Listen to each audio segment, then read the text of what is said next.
remember how long ago it was that you grew legs and moved onto dry land out of your pond. Yes, that's 12 years ago now. I grew my front legs first. We newts have the front legs first and then the back legs. But after about 3 months of living in the pond, we turn into adult newts and we get rid of our feathery gills, and our lungs start to work, so we can breathe through our lungs, and then we can leave the water and live on dry land. 12 years sounds quite old for a newt. How long are you expecting to live for? Some of my relations live for 15 years. Yeah, it's difficult to know, but unfortunately some of my relations don't live to be more than 2 years old. There's that nasty heron bird that comes down when we're in the pond trying to lay our eggs, and he catches quite a few, unfortunately. And what are you doing now that we're moving into autumn? Yes, I left the pond back in June because I can eat in the pond. There's quite a bit of food, but I can find much more food on land, which is why I like to leave the pond.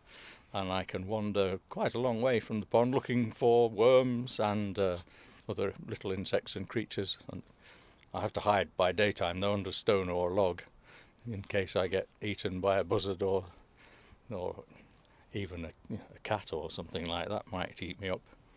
But yes, it's getting a bit chilly now, so I have to watch out for that Jack Frost. If he comes along, I could be a goner. So I need to find a nice hole or a dry stone wall or a hollow log, and I'll spend the winter in there, actually. So you'll hibernate over winter? I will, yes. My body will shut right down, and I won't really consume much food. I'll keep my reserves, and they'll see me through the winter. And then, because in the spring I won't have time to feed very much, because I've got to get off to that pond and catch one of those females. Yes, I was going to ask you, how many wives have you had, or do you choose the same one each year? Oh, good heavens, I've no idea. As many as possible.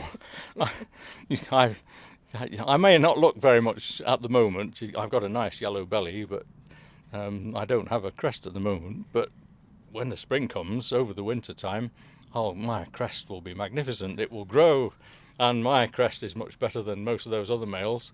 So that will attract the females, and I'll be seeing how many I can attract to lay eggs. So you find it quite easy to attract females with your impressive crest? Yes, my crest just waves around in the water. It's nice and frilly, and I sort of curve my tail round, and I have these lovely pheromones. I mean, I don't know what they're like, but you should see what they do to the females. It really gets them excited. Yes, and I can mate with quite a lot of females by that. It's after 12 years, I've really perfected this. So you have several females in the space of even just a day? Could do, yes. Okay. Yes, I mean, I'm fairly nocturnal, but actually it's rather nice when the sun's shining. My crest is at its best. I have a lovely white stripe down the side of my tail, and when I bend that round, I think it might be that nice white stripe that really tempts the females. So yes, I'm quite happy. But at night time, it's even better because lots more females come out at night.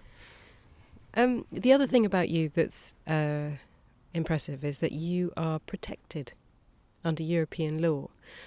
So what makes you so important? It's not just me, it's all the other animals that live in ponds. Over the last 100 years, we've probably lost half of our ponds in this country. And us newts, we like to have a suitable pond, but we don't want to be trapped in that pond because we need to breed with newts who live further afield. And I can travel. For example, I have been to a pond about 1 kilometre across the fields there, and that was a very nice pond, but I prefer this one. But there are newts in that pond, but if I can't get to it, we can't share our genes. So we can get deformities and things like that. Do you ever worry about yours and your children's future? I do. We shouldn't be concentrating on just protecting the newts, because that's not going to work. We need to protect the ponds that the newts live in and we need a decent area of land around the ponds, because that's where we get most of our food from, and that's where we spend the winter. So it's very difficult if you live in a pond in the middle of a field which gets ploughed every year. You have to really watch out for that, and a lot of my relatives actually get killed trying to cross over the fields. There's all those horrible crows and seagulls out there, and the tractor, of course, just squashes in a minute. What's your proudest achievement?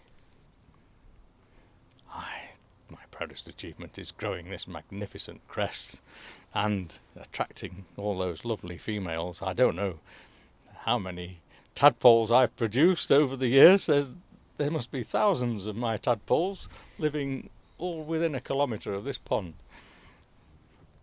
If you had a message for us, what would it be?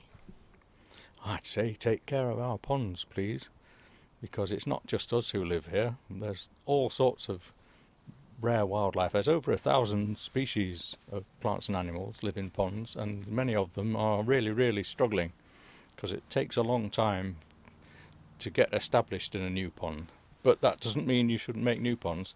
We need people to keep making more and more ponds so that we can move about a bit more, not become isolated.